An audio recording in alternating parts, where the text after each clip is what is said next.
Hello guys, তো welcome to my YouTube channel. তো আজকের ভিডিও আপনারা যারা মেসেঞ্জার ইউজ করেন তাদের জন্য। মেসেঞ্জারে এমন তিনটে টিপস দেখাবো যার মাধ্যমে আপনার যদি কাউকে মেসেজ করো তো সেই মেসেজ কেউ স্ক্রিনশট দিতে পারবে না। তো চলো ভিডিও শুরু করা যাক। 1 নম্বর হচ্ছে, আপনি সেটা দেখছেন সে বুঝতে পারছে, তো সেটা যাতে না বুঝতে পারে তার জন্য আপনি কি করবেন। প্রথমে আই বাটনে যাবে, আই বাটনে যাওয়ার পরে নিচে চলে আসবে।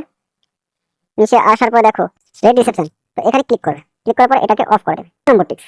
2 নম্বরটা হলো, আপনি মেসেজ করলে টাইপিং করছেন, এটা যাতে না বোঝা যায় তার জন্য আপনি কি করবেন। তো আবার আই বাটনে আসবে, আই বাটনে আসার পর নিচে চলে আসবে। আসার পরে টাইপিং তো এটাতে ক্লিক করবে। এটাতে ক্লিক করার পরে এটাও অফ করে দেবে। ব্যাস, আপনি টাইপ করলে সে আর বুঝতে পারবে না যে আপনি টাইপ করছেন।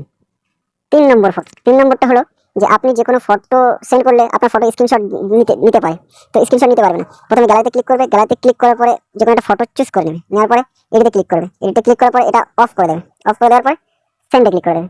ব্যাস, আপনার ফটো কেউ স্ক্রিনশট নিতে পারবে না। তো ভালো থাকবেন। ভিডিওটা এই পর্যন্ত। যদি ভিডিওটা ভালো লেগে থাকে অবশ্যই চ্যানেলটাকে সাবস্ক্রাইব করে পাশে থাকা বেল নোটিফিকেশনটা অন করে দেবে, যাতে নতুন নতুন ভিডিও আপনাদের কাছে পৌঁছে যায়।